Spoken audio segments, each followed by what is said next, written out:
पहली चीज़ तो मैं ये क्लियर कर दूं कि आम आदमी पार्टी इंडिया अलायंस के प्रति कमिटेड है और आम आदमी पार्टी बिल्कुल किसी भी हालत में इंडिया अलायंस से अलग नहीं होगा और अलायंस के धर्म को निभाने के लिए हम पूरी तरह से कटिबद्ध हैं। कल मैंने सुना था कि नशे की वजह से किसी पर्टिकुलर नेता या किसी पर्टिकुलर व्यक्ति को पंजाब पुलिस ने गिरफ्तार किया था। मेरे पास डिटेल्स नहीं है, डिटेल्स के लिए आपको पंजाब पुलिस से बात करनी पड़ेगी। They can only provide you the details of the case, why he was arrested etcetera.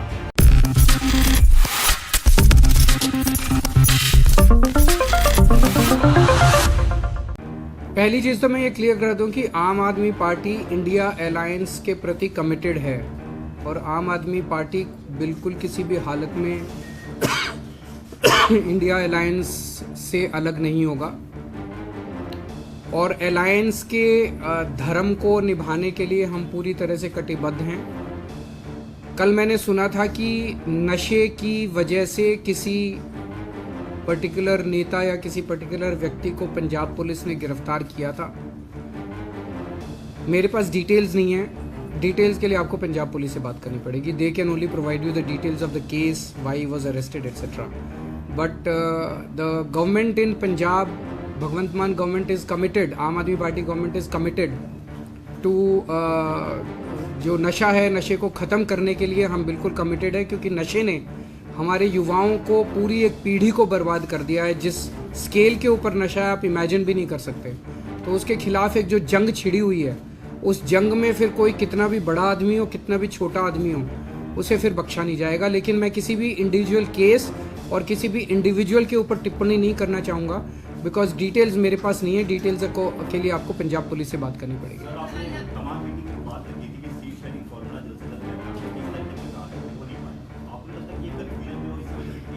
मुझे लगता है थोड़ा टाइम दीजिए, हो जाना चाहिए, हो जाएगा।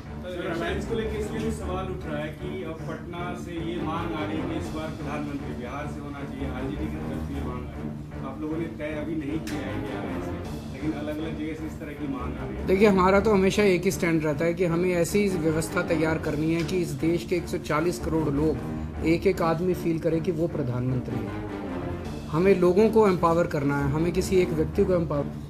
30% पोल्यूशन में कमी आई है। अमूमन देखने में आया कि अन्य राज्यों में या अन्य शहरों में समय के साथ प्रदूषण बढ़ा है, विकास की एक्टिविटीज़ के साथ प्रदूषण बढ़ा है, लेकिन दिल्ली में 30% पोल्यूशन की कमी है। 2014 में PM 2.5 149 होता था, आज PM 2.5 103 है। 2014 में PM 10 324 होता था, आज 223 है। तो लगभग 30% प्रदूषण में कमी आई है। एक और आंकड़ा मैं देना चाहता हूं कि 2016 में प्रदूषण के हिसाब से अच्छी हवा 109 दिन होती थी। 365 में से 109 दिन अच्छी हवा होती थी। ये संख्या बढ़ के 163 हो गई है। अब साल में 163 दिन अच्छी हवा होती है। 2016 में जो सीवियर पोल्यूशन होता था, बहुत खराब, ऐसे 26 दिन होते थे। अब ये संख्या घट के केवल 6 दिन रह गए हैं, जो बहुत खराब दिन होते हैं पूरे साल में। इसी दिशा में हमने इसमें कैंपेन चलाया पिछले कई सालों से, युद्ध प्रदूषण के विरुद्ध। उसी कड़ी में अब सर्दियां आ रही हैं। सर्दियों में हम देखते हैं पोल्यूशन बढ़ता है। पोल्यूशन को, सर्दियों में पोल्यूशन को कम करने के लिए एक 15 पॉइंट विंटर एक्शन प्लान बनाया है। लेकिन उसके पहले मैं आपका ध्यान कुछ जो स्टेप्स लिए गए पिछले कुछ वर्षों में, उनकी तरफ ध्यान दिलाना चाहूँगा, जिसकी वजह से प्रदूषण कम हुआ। उसके बाद हम 15 पॉइंट एक्शन प्लान पे आएंगे। एक काम किया गया कि बसें, पहले दिल्ली में पिछले कई वर्षों से बसों की खरीद नहीं हुई थी और उसकी वजह से लगभग 15 साल कोई बसें नहीं खरीदी गई दिल्ली में। तो उसकी वजह से दिल्ली में बसों की काफ़ी कमी हो गई, पब्लिक ट्रांसपोर्ट खराब हो गया। लोग अपने प्राइवेट ट्रांसपोर्ट पे शिफ्ट करने लगे। लेकिन पिछले दिनों में, पिछले 2-3 साल में हमने बहुत बड़े स्केल के ऊपर ना केवल बसें खरीदी हैं बल्कि इलेक्ट्रिक बसें खरीदी हैं। तो आज दिल्ली में, आज तक के दिल्ली के इतिहास में सबसे ज़्यादा बसें दिल्ली में हैं। 7,135 बसें अभी दिल्ली की सड़कों पे हैं। इतनी बसें पहले कभी नहीं थी दिल्ली में। इनमें से 800 इलेक्ट्रिक बसें हैं। 2020 में हमने इलेक्ट्रिक व्हीकल पॉलिसी लॉन्च की थी, केवल बसों के लिए नहीं, सभी के लिए, प्राइवेट सेक्टर के लिए भी। और ये पॉलिसी देश ने, दुनिया भर में इसकी सराहना हो रही है। और आज दिल्ली के अंदर जितने बड़े स्केल के ऊपर इलेक्ट्रिक व्हीकल्स खरीदे जा रहे हैं, ये शायद पूरी दुनिया में सबसे ज्यादा है। आज जितने व्हीकल्स रजिस्टर होते हैं, नए व्हीकल्स आज जितने खरीदे जाते हैं दिल्ली में, उसमें 17% व्हीकल्स ई व्हीकल्स खरीदे जाते हैं। जैसे जैसे विकास होता है वैसे वैसे पेड़ कटते हैं, सड़कें बनती हैं, बिल्डिंग्स बनती हैं।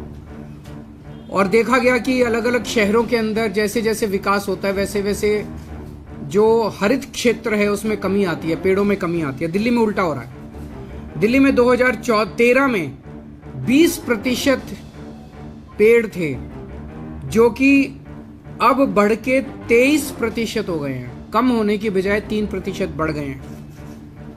ये बड़े शहरों में अगर लिया जाए तो ये सबसे ज्यादा दिल्ली के अंदर आज ग्रीन कवर है। एक हमने ट्री ट्रांसप्लांटेशन पॉलिसी बनाई थी। कई बार हमें अलग अलग प्रोजेक्ट्स, बड़े प्रोजेक्ट्स के लिए पेड़ काटने की अनुमति देनी पड़ती है। कई पेड़ ऐसे होते हैं जो कई कई साल, कई 100 200 साल पुराने पेड़ होते हैं, बड़े बड़े पेड़ होते हैं, घने पेड़ होते हैं। ऐसे पेड़ों को अगर काट दिया जाए तो बहुत गलत है। तो हमने ये कंपलसरी कर दिया कि उसे आपको काटना नहीं है, उसे आप जड़ों के साथ आप उसको निकालेंगे और कहीं और ले जाके उसको लगा देंगे।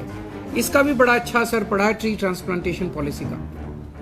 दिल्ली में 2 थर्मल पावर प्लांट्स थे, उन दोनों को बंद कर दिया गया।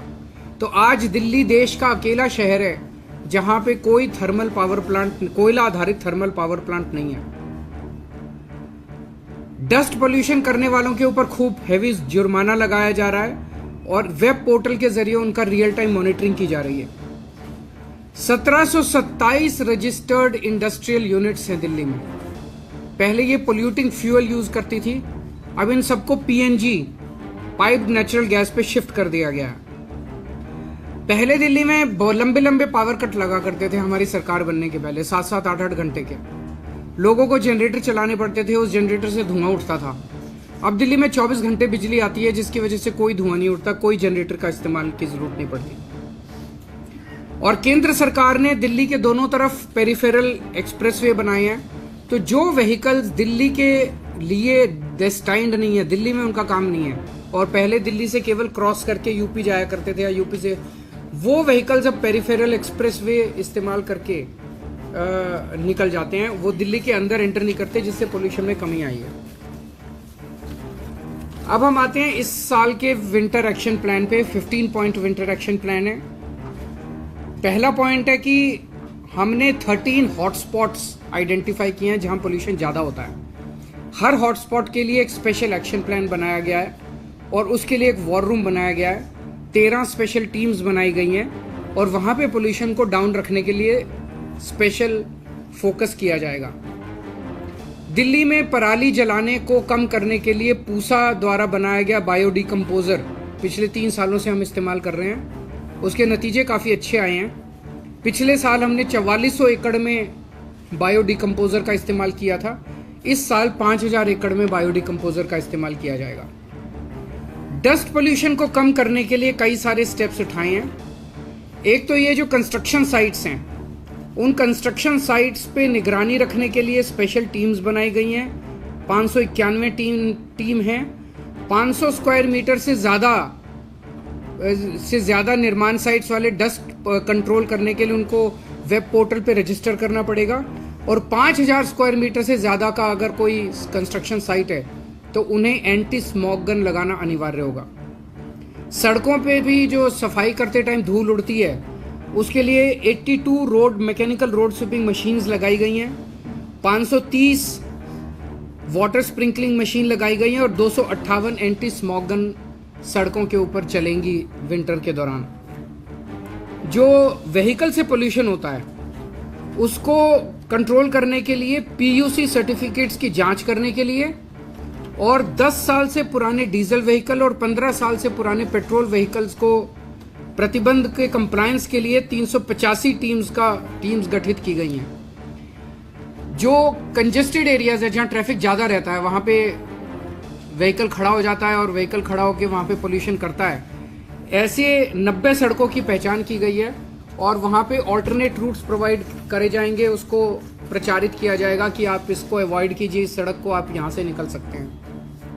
खुले में कूड़ा जलाने पे प्रतिबंध है और 611 टीमों का गठन किया गया है जो